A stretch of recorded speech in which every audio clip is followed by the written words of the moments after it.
شق البحار. Bismillahirrahmanirrahim. Alhamdulillah nahmaduhu wa nasta'inuhu wa nastaghfiruh wa na'udzu billahi min shururi anfusina wa min sayyiati a'malina. May yahdihillahu fala mudilla lahu wa may yudlil fala hadiya lahu.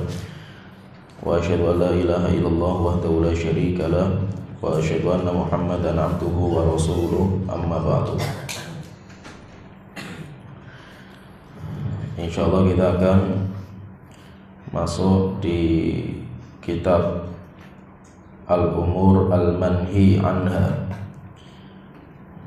tentang larangan-larangan Allah dan Rasulullah SAW di dalam kitab Riyadhus Shalihin yang ditulis oleh Imam Nawawi rahimahullah ta'ala. Dan saya ambil pembahasan ini dari kitab Syarah Riyadhus Shalihin ditulis sama Syekh Salim bin Al-Hilali. Judul kitabnya Bahjatun Nadhirin Syarah Riyadhus Shalihin, dan saya ringkaskan.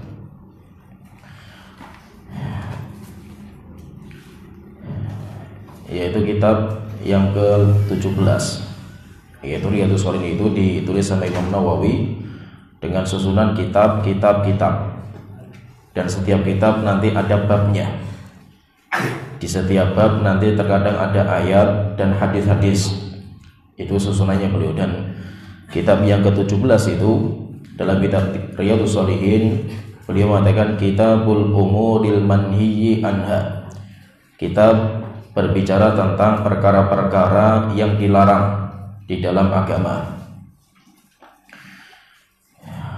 Dan perkara yang dilarang itu, apa yang Allah larang itu ada dua macam. Apa yang dilarang dalam agama kita itu ada dua macam. Yang pertama, jika larangan itu ala wajhil hatmi wal luzum, larangan itu sifatnya keharusan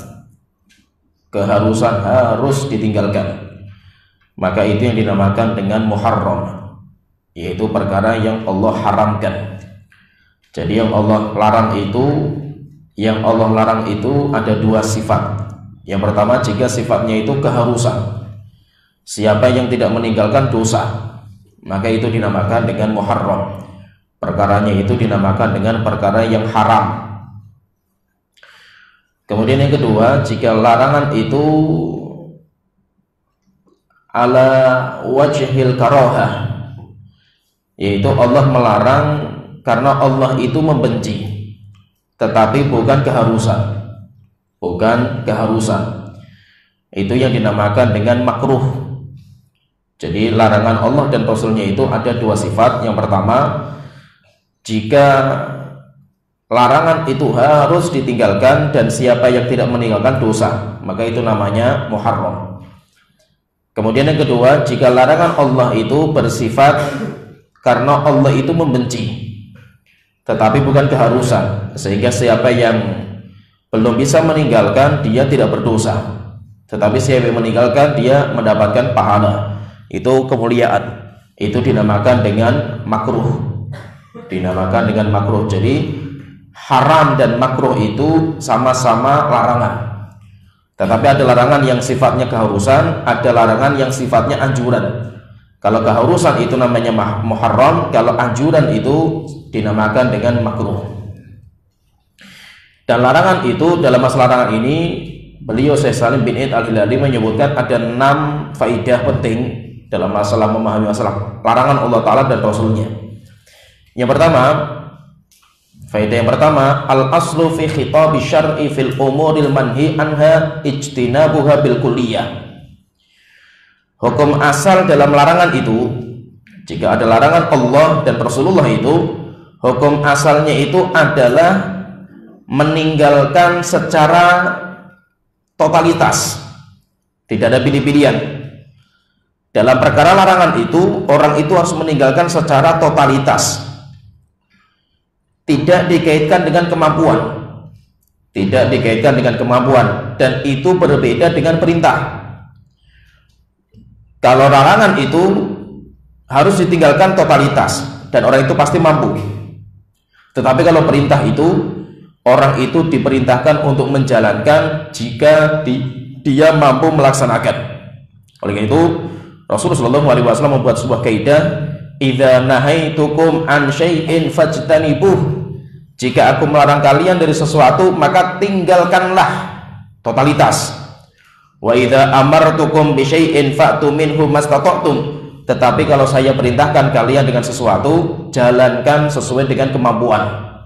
Nah, berarti kaidahnya itu, kalau larangan, meninggalkan larangan mutlak, tidak dikaitkan dengan kemampuan. Kenapa? Semuanya mampu. Kemudian yang kedua, kalau perintah, dijalankan sesuai dengan kemampuan. Jadi kalau larangan, tidak ada kemampuan, semuanya harus ditinggalkan. Kalau perintah, kita jalankan sesuai dengan kemampuan kita.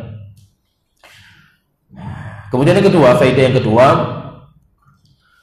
qad yakunu nahyu laisa lidzatil fi'li wa innama limafsadatin fihi.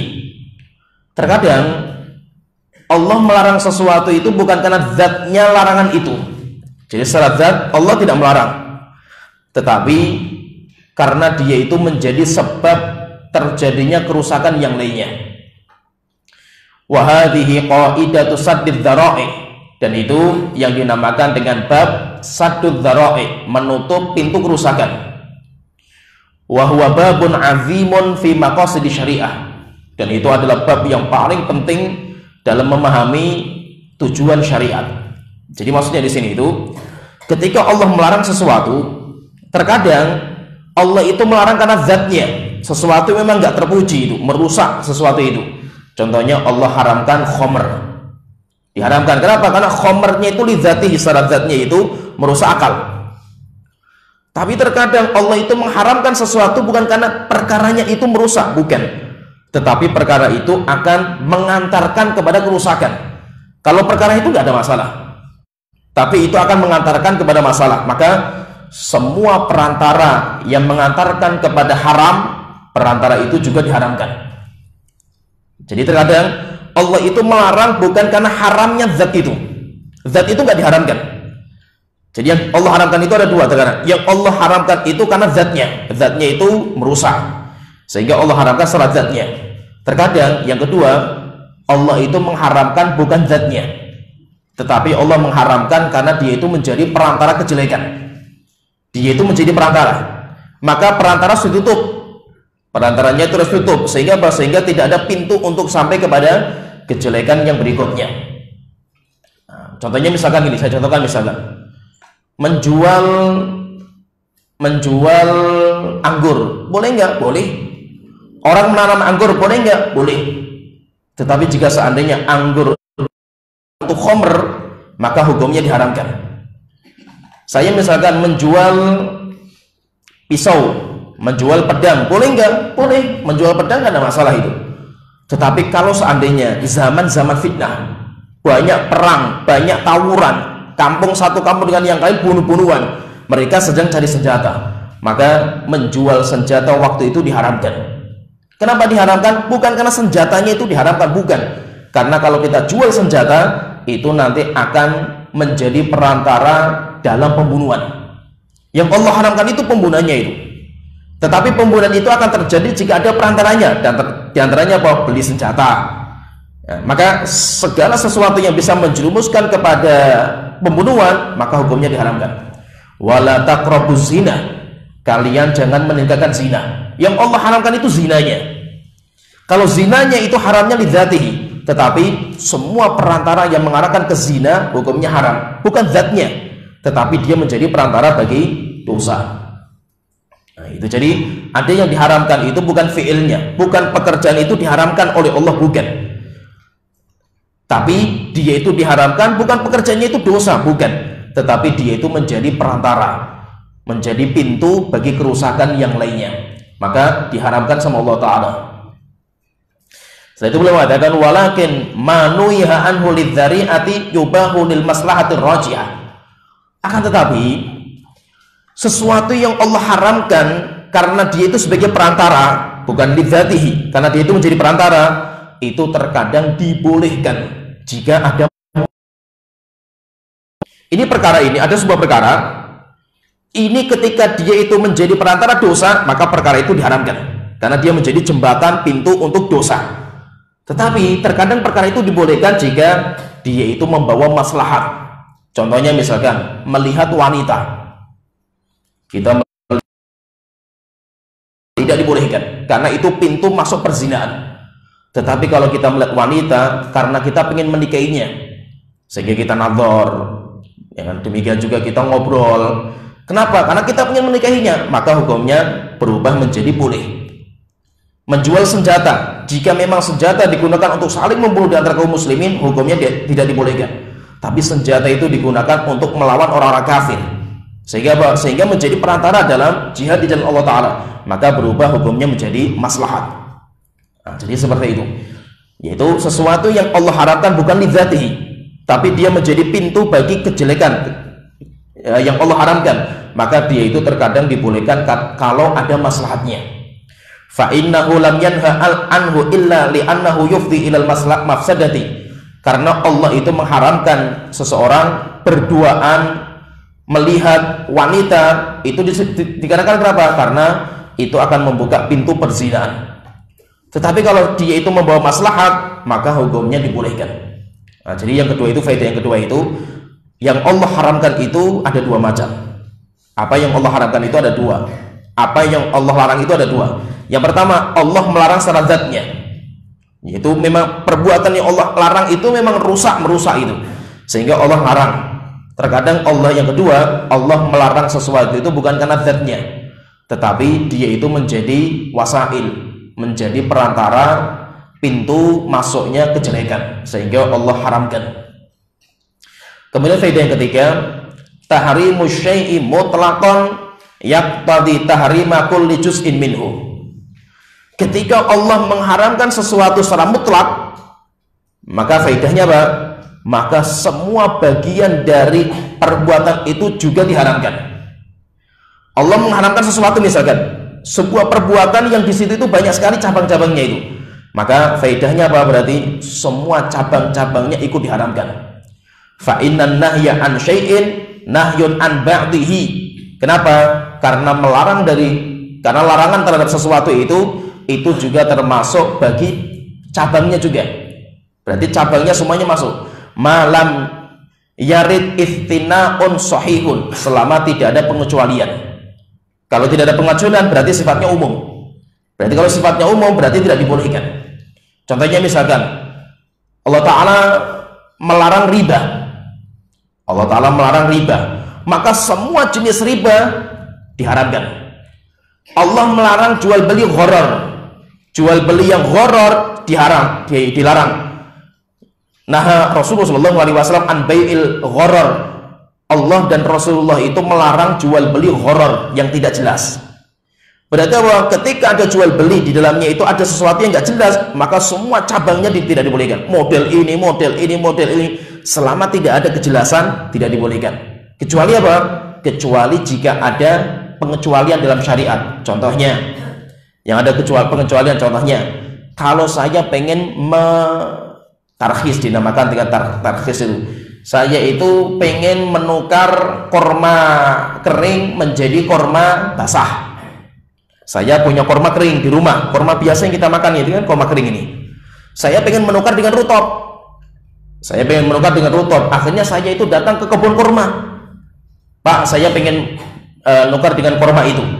Padahal apa? Itu kurma masih basah. Ketika itu dibawa ke bawah, dikeringkan, itu takarannya akan berkurang. Tapi apa? Hukumnya boleh, karena agama kita membolehkan. Demikian juga orang menjual sesuatu yang ada di pohon. Pak, saya mau beli misalkan di sini itu kebun mangga. Saya beli mangga ini semua. Nah, berapa harganya? Tak perkirakan ini 1 ton keluarnya. Oke, 1 ton dibayar. Padahal ketika itu belum diukur itu. Kalau dipanen mungkin bisa 2 ton itu, atau bisa keluar kurang dari 1 ton itu. Maka apa? Ada spekulasi.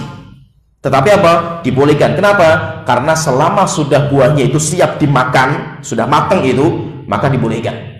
Tetapi kalau buahnya itu yang ada di pohon itu belum siap untuk dimakan, maka jual belinya gharar, tidak dibolehkan. Paham ya? Paham ya? Jadi sesuatu yang Allah larang, perbuatan ini Allah larang, maka semua cabang-cabangnya masuk dalam larangan. kecuali jika ada pengecualian. Kecuali kalau ada pengecualian. Kalau ada pengecualian, maka boleh. Kemudian yang keempat, faedah yang keempat, al-karahatu fi kalamillahi wa rasulihi wa ibarati salaf ghaliban yuradu biha tahrim. Setiap Allah, jadi kalau Allah dan Rasulullah dan ulama salaf, jadi ini ibaratnya Allah ibarat, yaitu ungkapan Allah, ungkapan Rasulullah dan ungkapan ulama salaf itu, kalau ada kalimat makruh, saya itu membenci. Makruh itu kebanyakan artinya haram. Itu yang dipakai sama Allah, demikian juga Rasulullah dan ulama salaf kayak gitu. Sehingga kalau ada ulama salaf misalkan ana akrahu, saya membencinya. Apa maksudnya itu? Itu dinamakan dengan karahatut tahrim. Karahatut tahrim, yaitu walaupun lafadznya makruh tapi artinya itu haram. Imam Ahmad pernah ditanya, misalkan ditanya tentang masalah musik, beliau mengatakan ana akrahu, saya membencinya. Saya itu membenci. Apakah hukumnya makruh? Tidak. Tetapi di sini maksudnya apa? Saya mengharamkan.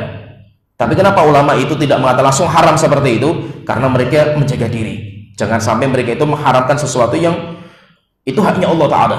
Maka mereka seringnya hati-hati dengan mengatakan saya makruhkan.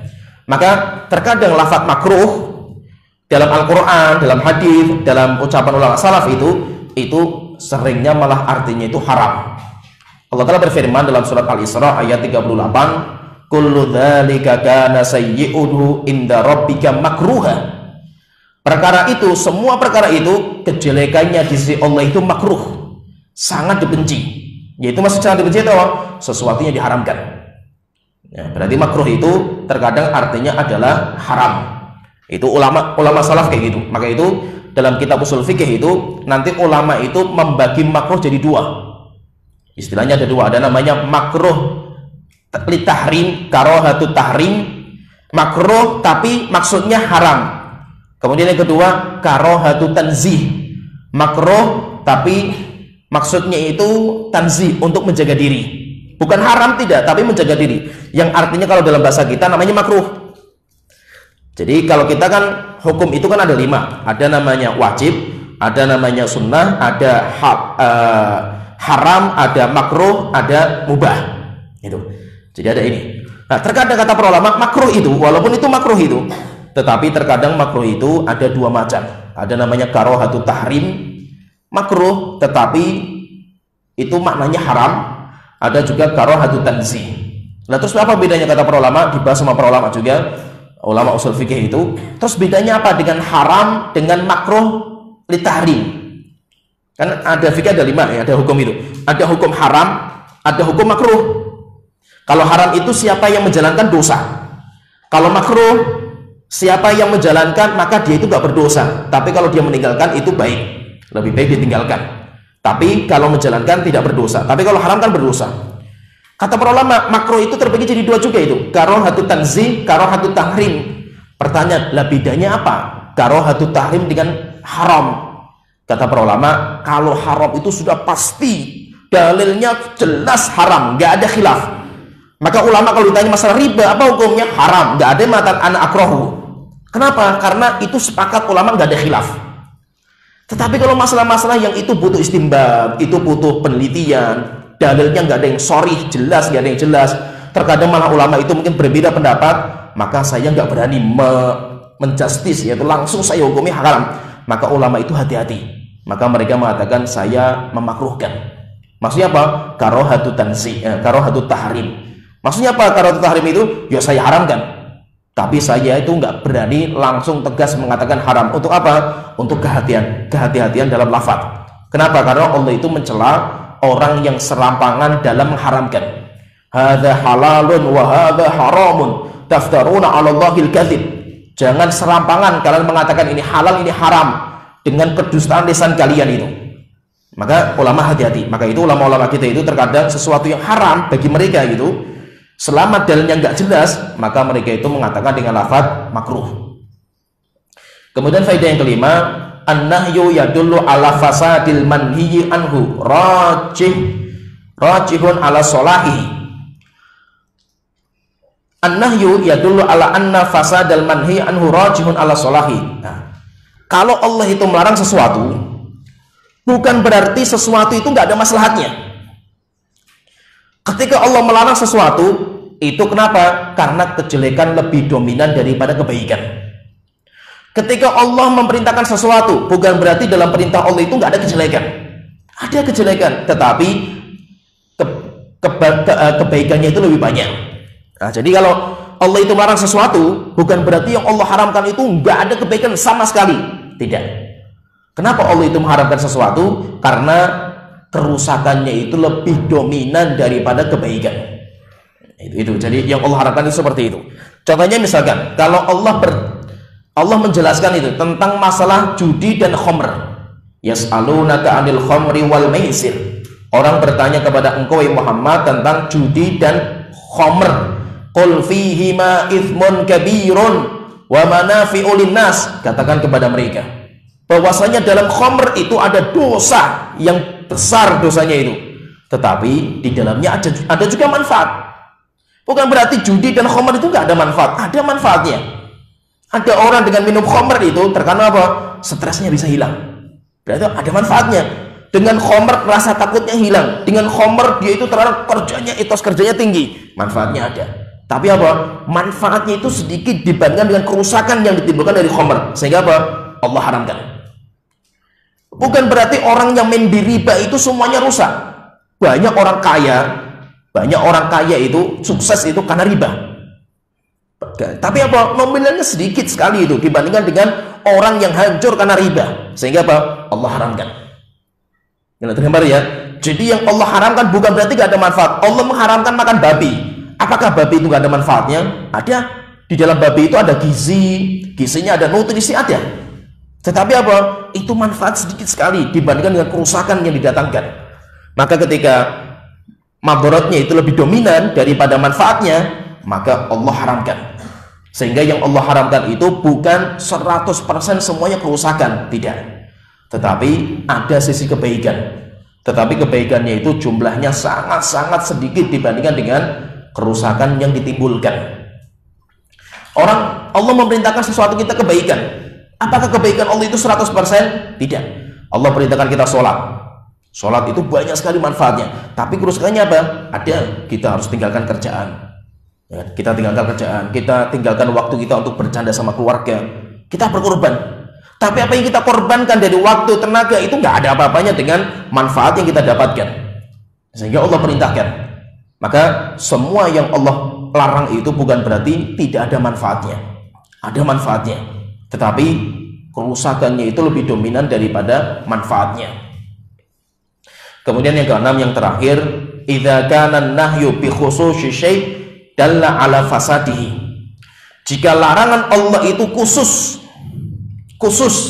jadi bukan global, tapi khusus kepada perbuatan itu, maka itu menunjukkan batalnya perbuatan itu. Jadi larangan khusus, larangan itu ada dua. Ada li dzatihi, larangan secara zatnya, ada li ghairihi. Jadi ini nanti dibahas, penting juga kita pahami seperti ini. Ada dinamakan dengan ittihadul jihatain atau infikakul jihatain. Ini kalau pembahasan usul fikih. Pembahasan usul fikih seperti itu. Contohnya misalkan gini. Saya contohkan misalkan. Allah melarang untuk jual beli ketika Jumatan. Ketika Jumatan kan gitu. Hari Jumat. Ya ayyuhalladzina amanu idza nudiya lis-sholati min yaumil jum'ati fas'au ila dzikrillahi wa dzarul bai', gitu. Banyak orang yang beriman, jika telah dipanggil untuk sholat Jumat, yaitu azan kedua itu, maka tinggalkan jual beli kalian. Fas'au ila dzikrillah, segera menuju dzikir kepada Allah Ta'ala, sholat. Wa dzarul bai', tinggalkan. Berarti apa? Berarti itu larangan, tinggalkan jual beli. Pertanyaan berarti kalau ada orang jual beli ketika dia itu diperintahkan untuk fas'au ila dzikrillah, kan, segera menuju kepada dzikir, sholat. Bagaimana hukum jual beli di sini? Maka kita lihat ini larangannya itu khusus atau umum. Ini larangannya khusus. Kenapa? Karena jual beli itu kan nggak diharamkan gitu. Jual beli kan dibolehkan, kan? Tetapi di sini dilarang. Kenapa? Karena khusus ketika orang itu mendengar azan. Berarti bagi orang yang wajib sholat Jumat, dia jual belinya batal. Jual belinya nggak sah. Kalau tidak sah berarti apa? Misalkan saya, ini sudah azan ini, saya mau berjalan ke masjid, pas saya itu pengen beli peci misalkan, ini sudah azan ini, saya wajib sholat, penjualnya wajib sholat juga itu, karena laki-laki yang balik dan yang lainnya, sholat wajib itu, sholat Jumat itu. Akhirnya saya beli, Pak, saya beli peci, saya nggak pakai peci itu, malu misalkan. Akhirnya dia matan, ya wis, akhirnya akad terjadi serah terima, maka jual belinya batal. Kalau jual belinya batal apa berarti? Berarti saya kan pembeli, saya membayar uang kepada penjual, saya mendapatkan barang, berarti barang ini belum pindah kepemilikan kepada saya. Maka kalau saya pakai, haram hukumnya.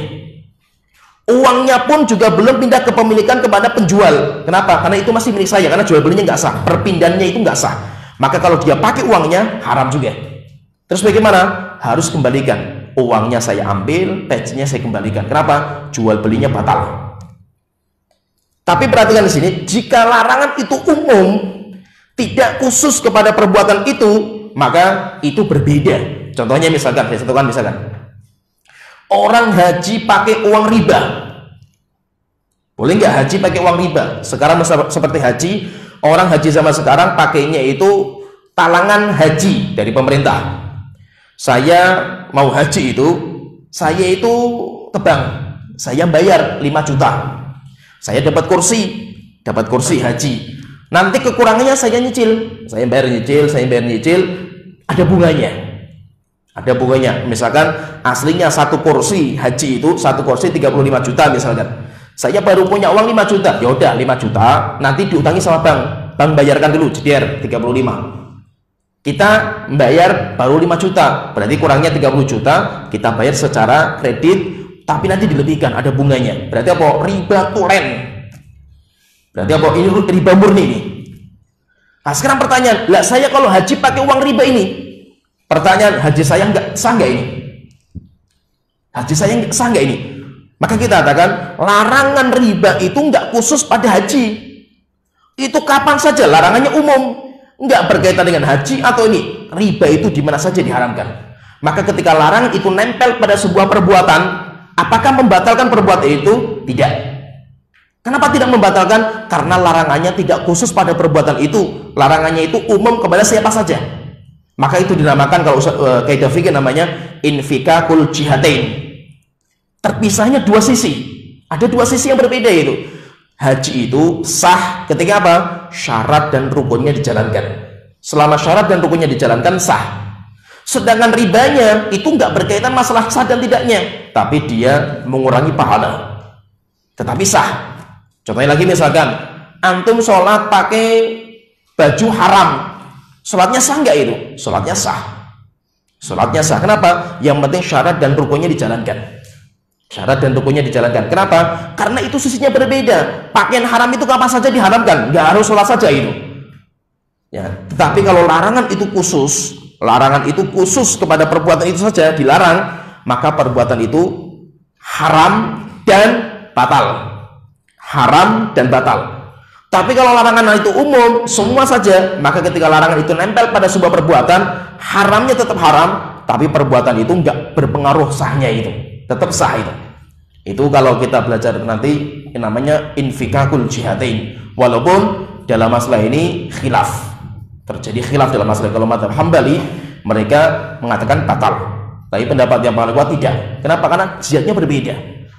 Contohnya misalkan ada maling, dicontohkan sama para ulama itu, ahli usul itu, jika ada maling, rombongan maling ke sebuah rumah, ketika sudah selesai tengah-tengah maling dengar azan. Kemudian mereka azan di rumah yang mereka maling itu. Ada imamnya, ada makmumnya, karena mereka sedang maling itu dengar azan. Akhirnya mereka sholat jamaah di situ. Sholat jamaahnya sah nggak itu? Maka sebagian ulama mengatakan nggak sah. Kenapa? Karena dia itu sholat di tempat yang dia curi. Tempatnya kan haram itu. Maka pendapat mayoritas para ulama mengatakan nggak, sholatnya sah, nggak ada masalah itu. Kenapa? Karena antara sholat dan malingnya itu beda, dua sisi yang berbeda. Maling kapan saja diharamkan itu. Sholat walaupun bersamaan dengan maling itu, tetap sholatnya sah selama syarat dan rukunnya itu dijalankan. Paham tergambar ya? Nah, jadi larangan itu kalau khusus kepada perbuatan sesuatu, sebuah perbuatan, maka itu menunjukkan haramnya dan batalnya. Batal. Kalau larangan itu sifatnya umum, kemudian larangan itu menempel sama perbuatan, maka tetap larangan ya larangan, tapi tidak menjadikan batalnya perbuatan tersebut. Nah, ini muqaddimah yang beliau sampaikan di kitab Al-Manhi. Jadi beliau menyebutkan ada 5 faedah penting dalam masalah larangan itu. Sekarang kita masuk bab pertama. Bab pertama, bab nomor 254. Bab ini larangan-larangan Allah Ta'ala dan Rasulullah. Yang pertama yang beliau bahas itu masalah ghibah dan lisan. Larangan ghibah dan mengumbar lisan, karena paling parah dosa karena lisan itu paling dominan, sehingga beliau sebutkan pertama kali oleh Imam Nawawi, karena dosa paling banyak itu dosa dari lisan. Bab tahrimul ghibati wal amru bihifdzil lisani. Bab larangan haramnya ghibah dan perintah untuk menjaga lisan, dinamakan dengan ghibah. Ghibah itu apa?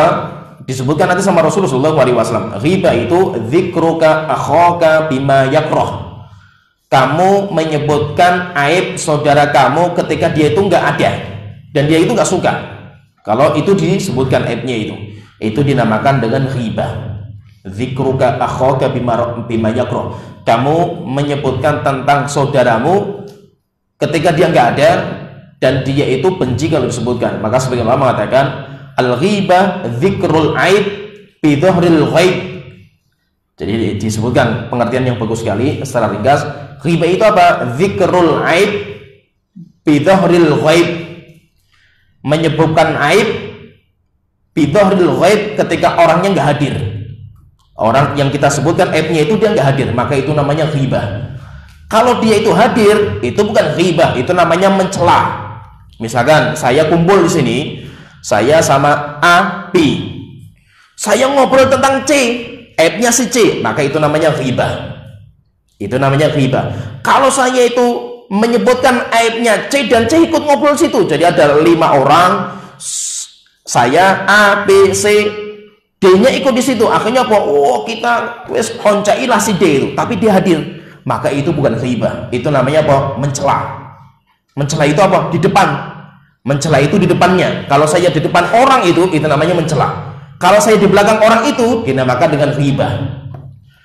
Kalau saya itu menyebutkan sesuatu yang nggak ada pada saudara kita, oh si fulan itu gini, padahal dia itu nggak mengamalkan itu, maka itu bukan ghibah. Itu namanya berdusta. Ini pahami ini. Jadi ada namanya mencela. Mencela itu di depan orang, itu namanya mencela. Ada namanya ghibah. Ghibah itu menyebutkan cacat yang ada pada saudara kita dan dia nggak hadir. Dia nggak hadir waktu itu namanya ghibah. Kemudian yang ketiga, berdusta. Kalau berdusta itu menyebutkan cacat yang orang itu nggak punya ketika dia nggak hadir. Saya ngomong misalkan cerita, oh si A itu dia itu gini, padahal apa? Si A nggak pernah ngomong kayak gitu. Maka itu namanya dusta. Itu bukan dinamakan ghibah. Nah, jadi pahami ini perbedaan antara ghibah, menggunjing, kemudian mencela, dengan berdusta. Itu beda. Allah Ta'ala berfirman, beliau Al-Imam Nawawi menyebutkan ada 3 ayat dalam bab ini. Allah Ta'ala berfirman, yang pertama surat Al-Hujurat ayat 12. Qala Allah Ta'ala, Allah Ta'ala berfirman, wala yaghtab ba'dukum ba'dha. Janganlah sebagian kalian menghibai sebagian yang lainnya. Ayuhibbu ahadukum ay ya'kula lahma akhihi maitan fakarihtumuh. Apakah salah seorang di antara kalian itu mau makan daging saudaranya dalam kondisi sudah mati, bangkai? Fakarihtumuh, pasti kamu itu membencinya. Wattaqullaha innallaha tawwabur rahim. Bertakwalah kalian kepada Allah, sesungguhnya Allah itu Maha menerima taubat dan Maha penyayang. Berarti di sini dalam ayat ini Allah menyamakan orang ghibah disamakan dengan orang yang makan daging saudaranya. Makan daging saudaranya disamakan sama Allah Ta'ala. Yaitu disebutkan oleh para ulama, wajah syabahnya itu di mana? Kok disamakan itu?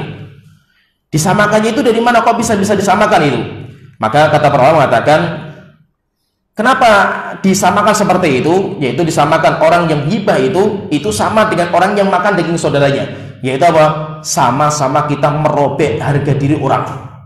Kita merobek harga diri. Kalau hibah itu harga dirinya yang kita robek. Kalau makan itu dagingnya yang kita robek. Sama-sama apa? Kita itu merobek diri seseorang. Jadi kalau hibah itu yang dirobek adalah harga dirinya. Kalau makan daging, yang dirobek itu dagingnya. Sama-sama apa? Sama-sama menghancurkan martabat orang lain, sehingga Allah Ta'ala haramkan.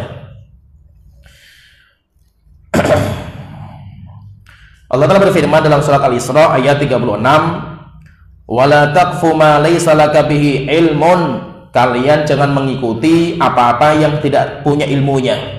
Inna sam'a wal basara wal fuada kullu ulaika kana anhu mas'ula. Sesungguhnya pendengaran, penglihatan, dan hati semuanya akan ditanya. Maka kalau kita itu ngomong, semua ditanya apa yang kita ucapkan. Kalau kita melihat, semuanya akan ditanya. Kalau kita memikirkan sesuatu, apa yang kita pikirkan akan ditanya. Maka maksudnya pada sini, seorang muslim itu hati-hati. Jangan mengumbar lisannya, mengumbar matanya, mengumbar hatinya tanpa ada rem. Kenapa? Semuanya nanti akan ditanya sama Allah Ta'ala. Allah Ta'ala berfirman dalam surat Qaf ayat 18, ma yalfidhu min qawlin illa ladaihi raqibun atid.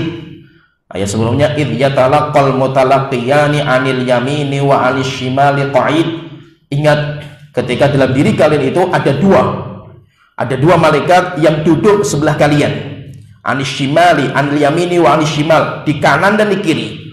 Ma yalfidhu min qawlin illa ladaihi raqibun atid. Tidaklah muncul sebuah lafaz, sebuah ucapan dari lisan kecuali di situ ada raqibun atidun. Raqib mengawasi, atid hadir. Jadi ada dua malaikat yang tugasnya apa? Tugasnya itu menulis apa yang kita perbuat. Malaikat itu di kanan dan malaikat di kiri. Namanya siapa? Namanya katabah. Bukan raqib atid namanya. Kenapa? Karena raqib atid di sini dalam ayat ini bukan nama. Kalau raqib atid itu dua malaikat kanan dan kiri, pakainya wawu, raqibun wa atidun, raqib dan atid. Tapi Allah sebutkan di sini itu raqibun atidun, itu sifat. Yaitu apa? Sifatnya dua malaikat itu raqibun mengawasi, atidun hadir. Sifatnya itu. Terus siapa namanya? Namanya katabah. Malaikat penulis. Malaikat penulis itu ada dua, kanan, kiri. Terus tugasnya apa mereka itu? Yang kanan tugasnya menulis kebaikan, yang kiri tugasnya menulis selain kebaikan. Ini ucapan saya, perhatikan ini, selain kebaikan. Maka jika ada perbuatan itu kebaikan, maka yang menulis malaikat kanan. Antum baca Quran, antum berzikir, antum sholat, yang menulis malaikat kanan. Kalau antum itu nggak ngomong kebaikan, baik yang antum omongkan dosa, antum ghibah, antum berdusta, malaikat kiri yang menulis. Atau antum ngomong ucapan nggak ada dosa, nggak ada pahala. Contohnya misalkan antum ngomong, ayo kita makan. Ucapan antum ayo kita makan itu nggak dosa, karena itu bukan dosa dan itu nggak mendapatkan pahala. Kenapa? Bukan ibadah. Pertanyaan, ditulis tidak? Ditulis. Kenapa ditulis? Karena kalau kita perhatikan ini, perhatikan ayatnya itu, ma yalfidhu min qaulin. Qaulin itu nakirah. Qaul itu nakirah. Nakirah fi siyakin nafi. Kenapa nafi? Karena ada ma. Fisiyakin nafi ada ma. Tidaklah muncul dari semua ucapan, apa saja ucapan itu nakirah fisiyakin nafi. Kaidahnya apa? Yufidul umum, semua ucapan. Sampai Abdullah bin Abbas mengatakan, yaktubu kulla syai'in hattal amin. Malaikat itu menulis semua yang dikerjakan, diucapkan sama manusia sampai dia merintih. Ketika orang mengatakan merintih sakit, misalkan di mata, tulis malaikat Sampai suatu ketika Imam Ahmad itu ketika sakit, beliau itu merintih, yaitu mengatakan Akhirnya yang menjenguk itu seorang ulama juga mengatakan, Imam Ahmad, saya mendengar dari si fulan mengatakan haddatsani fulan. Sampai mengatakan Abdullah bin Abbas mengatakan yaktubu kulla syai'in hattal anin. Setelah itu beliau mengatakan, setelah ini demi Allah saya tidak akan merintih. Kenapa? Karena hatta rintihan pun ditulis sama malaikat. Berarti bahwa semua malaikat itu nanti ditulis semua yang kita kerjakan.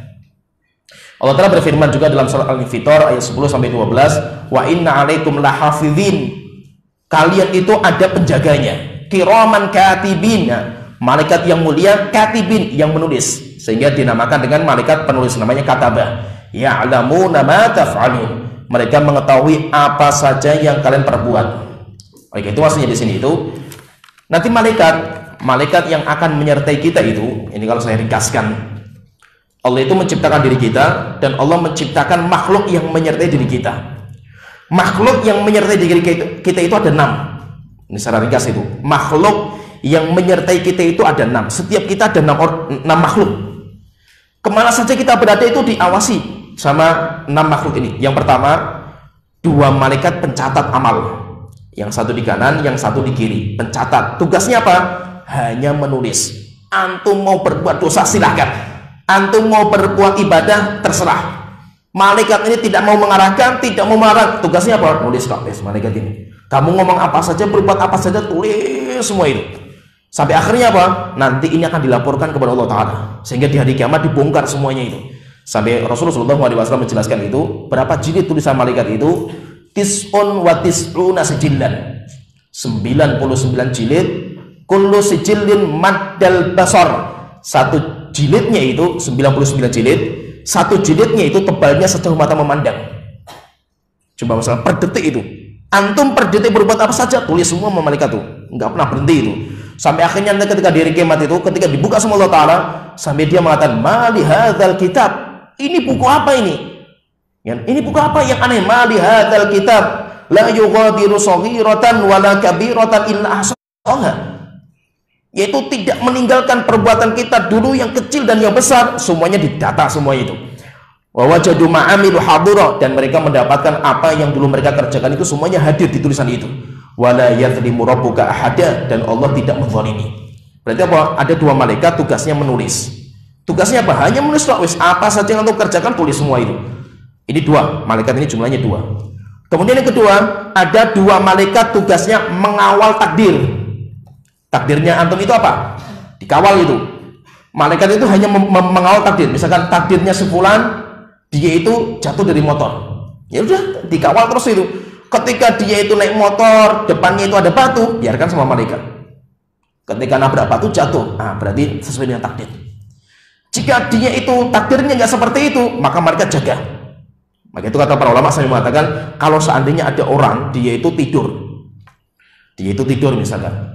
Ketika tidur tiba-tiba ada ular yang mendatangi mau makan orang itu. Maka ketika ular itu makan, malaikat lihat takdirnya orang itu dimakan ular enggak. Kalau tidak disingkirkan, ular minggir. Kenapa? Takdirnya orang ini enggak seperti itu. Tapi kalau takdirnya orang itu dimakan ular, maka ularnya dibiarkan. Sehingga apa? Sehingga tidak mungkin meleset. Takdir Allah sedikit pun enggak mungkin meleset gitu. Ada saja itu. Jadi nanti dikawal itu. Ada orang naik motor misalkan, naik mobil, ngantuk dia itu. Tiba-tiba dia ada yang kayak orang bangunkan itu, dia lihat depan kita itu sudah ada mobil, akhirnya dia bisa menghindar, selamatin. Lah siapa yang ngawal itu? Malaikat. Sehingga bahwa tidak mungkin terjadi pada diri kita kecuali sudah dikawal semuanya sama malaikat. Dinamakan dengan pengawal takdir. Dinamakan apa malaikat ini? Namanya hafadhoh. Perhatikan namanya itu. Kalau yang pertama namanya tadi apa? Penulis, katabah. Kalau yang kedua penjaga, namanya apa? Hafadhah. Atau kalau dalam Al-Quran disebutkan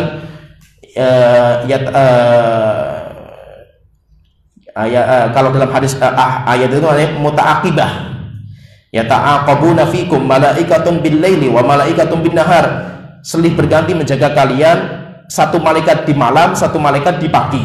Jadi kerjanya mereka sesifat, penjaga takdir itu sifat.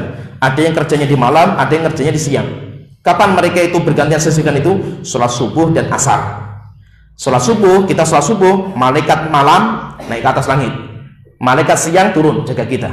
Sampai asar, malaikat yang malam turun, malaikat yang siang naik ke atas langit, gantian. Seperti itu. Itu namanya hafadhah. Maka di dalam surah Al-Infitar itu, wa inna alaikum lahafidhin, hafidhin, penjaga. Kemudian ada 2 makhluk, satu malaikat, satu jin, dinamakan dengan qarin. Qarin itu siapa? Apa tugasnya qarin itu? Mengarahkan. Malaikat mengarahkan kebaikan, jin mengarahkan dosa. Itu jumlahnya berapa? 2. Berarti kalau kita perhatikan, yang mengawal diri kita itu, menyertai diri kita itu ada 6. 2 malaikat katabah, 2 dua malaikat hafadhah, dua makhluk malaikat dan jin namanya qarin. Ya, qarin itu kemana saja kita berada, terus kita itu yang jin itu mengarahkan kita untuk dosa, kalau yang malaikat mengarahkan kita untuk berbuat kebaikan. Ya, kita sekarang masuk di hadis yang pertama dalam bab ini. Tadi kalau ayatnya kita sudah bahas ayatnya secara ringkas. Sekarang kita masuk ke hadis nomor 1511. Qala al-Imam Nawawi rahimahullah taala wa an Abi Hurairah radhiyallahu anhu anin Nabi sallallahu alaihi wasallam qala. Dari Abu Hurairah radhiyallahu anhu berkata, Rasulullah sallallahu alaihi wasallam beliau bersabda, "Man kana yu'minu billahi wal yawmil akhir falyakul khairan aw liyasmut." Siapa yang beriman kepada Allah dan hari akhir, falyakul khairan, maka hendaknya dia itu ngomong yang baik, aw liyasmut, kalau tidak bisa diam. Muttafaqun alaih. Hadis ini dikeluarkan oleh Imam Bukhari dan Imam Muslim. Al-Imam Nawawi mengatakan, wa hadzal haditsu sharihun fi annahu yanbaghi alla yatakallam illa idza kana al-kalamu khairan. Hadis ini jelas sekali menunjukkan bahwa selayaknya bagi setiap orang untuk tidak berbicara kecuali dengan ucapan yang di dalamnya itu ada kebaikan. Wa huwa alladzi dhaharat maslahatuhu, yaitu ucapan yang maslahatnya itu jelas kelihatan maslahatnya itu.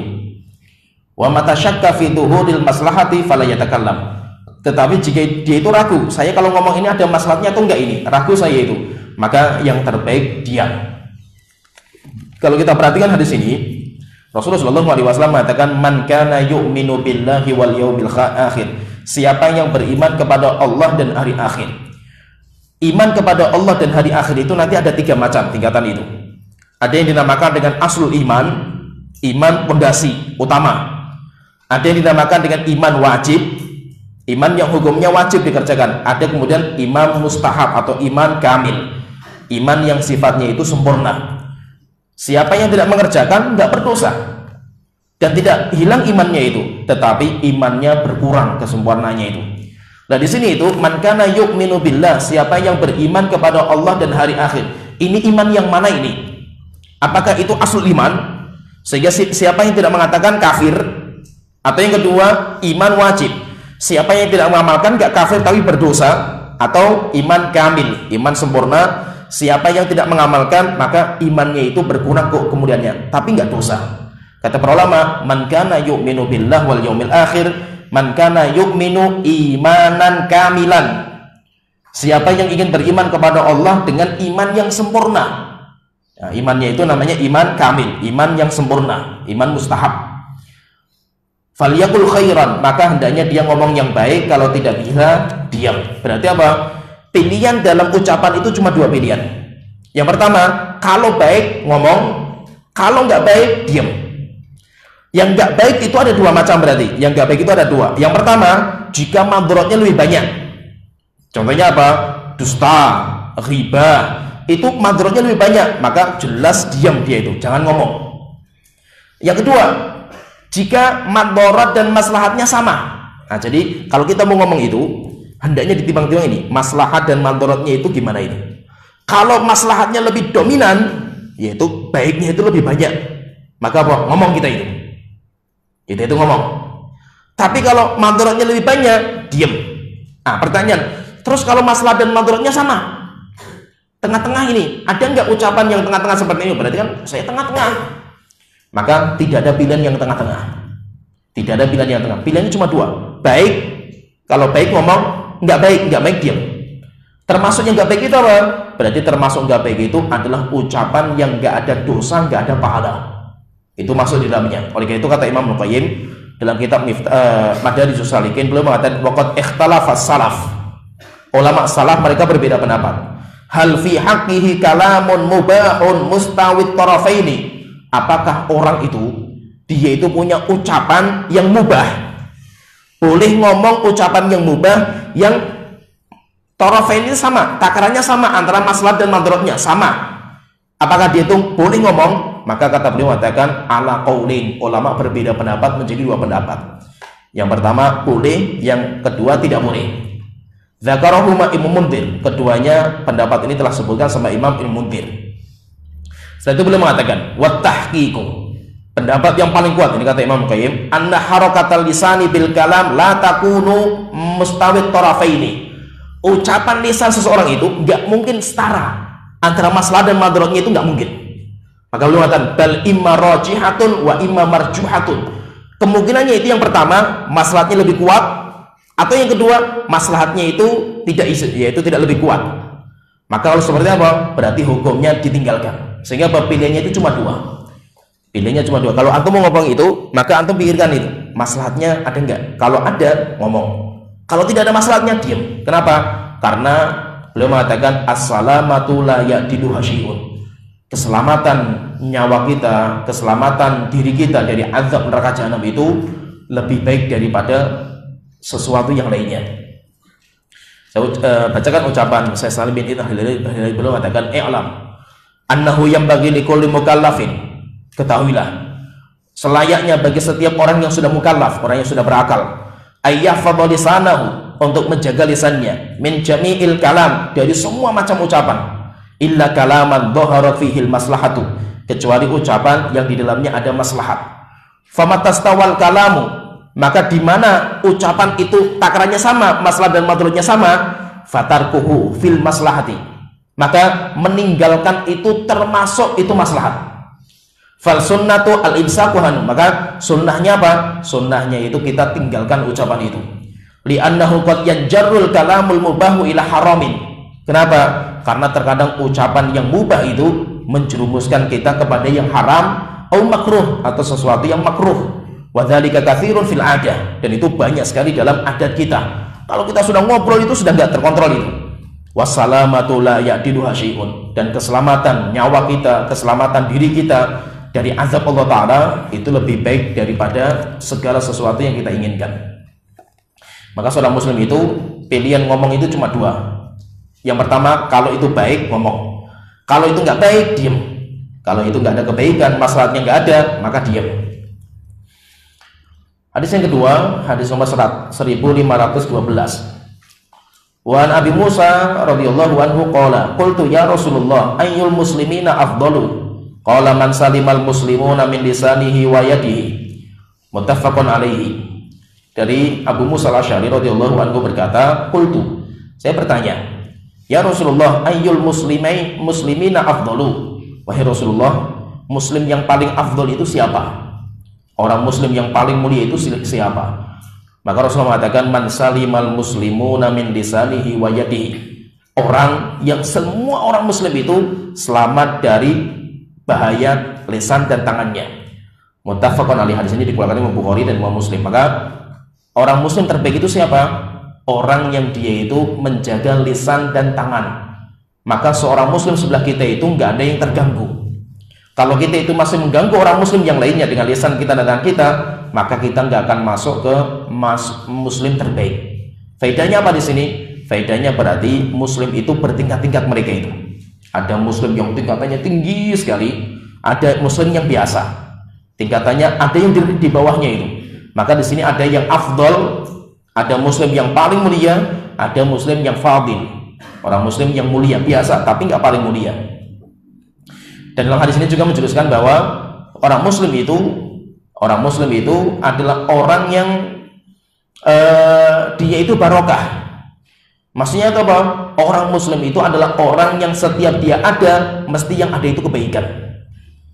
Dia itu tidak mencelakakan yang lain. Muslim itu mesti penuh dengan kebaikan. Oleh itu sifatnya para anbiya dan rasul itu, kata Nabi Isa mengatakan ketika lahir itu, inni abdullah, saya itu hamba Allah. Ataniyal kitab, Allah memberikan saya kitab suci, wa ja'alani nabiyya, dan Allah menjadikan sebagai nabi. Wa ja'alani mubarakan aina ma kuntu, dan Allah menjadikan saya itu mubarak. Saya itu orang yang diberkahi di mana saja saya berada. Apa diberkahi itu? Orang yang punya banyak kebaikan. Setiap dia ada, pasti sekitarnya itu mendapatkan manfaat itu. Itu namanya orang muslim terbaik. Maka ketika Rasulullah ditanya, ya Rasulullah, siapa muslim yang terbaik itu? Maka Rasulullah mengatakan, muslim terbaik itu adalah anfa'uhum linnas, orang yang paling bermanfaat kepada manusia. Maka seorang muslim itu jaga tangan dan lisannya, Jangan sampai apa? Orang muslim itu terganggu, orang-orang itu terganggu dengan lisan kita dan tangan kita. Kemudian yang ketiga, hadis yang ketiga 1513. Wa an Sahal bin Sa'ad radhiyallahu anhu qala Rasulullah sallallahu alaihi wasallam. Dari Sahal bin Sa'ad radhiyallahu anhu berkata, Rasulullah sallallahu alaihi wasallam bersabda, man yatman li ma baina lahyaini wa ma baina rijlaini adman lahul jannata, muttafaqun alaihi. Dari Sahal bin Sa'ad radhiyallahu anhu berkata, Rasulullah sallallahu alaihi wasallam bersabda, man yatman li, siapa yang menjamin untukku, ma baina lahyaini, di antara dua jenggotnya itu kumis dan jenggot, wa ma baina rijlaini, dan apa yang di antara dua kakinya, yaitu kemaluan dia itu, adman lahul jannah, pasti aku jaminkan bagi orang itu surga. Yaitu maksudnya di sini apa? Siapa yang dia itu berjanji kepada saya untuk menjaga dua perkara, yaitu apa? Mulutnya dan kemaluan dia. Kalau mulut itu di antara dua jenggot, kumis dan jenggot itu mulutnya itu. Yang kedua, antara dua kakinya, antara dua kaki itu kemaluan. Siapa yang menjaga dua ini, Rasulullah mengatakan, siapa yang menjamin kepada saya dia itu bisa menjaga dua ini, mulutnya dan kemaluan dia itu, maka Rasulullah mengatakan, pasti aku jamin bagi dia surga. Yaitu maksudnya, pasti orang itu nanti akan masuk surga dengan jaminan saya nanti yang menjamin. Sehingga kalau seandainya ada masalah di hari kiamat, saya nanti sebagai jaminan Allah Ta'ala. Dan kenapa kok yang disebutkan itu dua ini? Kenapa yang disebutkan yang dijamin sama Rasul itu orang yang bisa menjaga dua, menjaga mulut dan kemaluan dia? Kata para ulama, karena dua perkara ini, mulut dan kemaluan itu sumber semua malapetaka, sumber semua dosa itu dari sini. Maka orang berdosa itu entah karena mulut itu nanti bisa ucapan, bisa makanan yang masuk, atau bisa kemaluan. Sumbernya dua ini. Maka dalam masalah fikih saja nanti mulai dibahas sama para ulama itu masalah jinayat, masalah hudud. Kenapa? Karena kalau sudah bicara masalah dua ini, perut dan kemaluan, masalah mulut dan kemaluan itu, pasti manusia itu akan melanggar.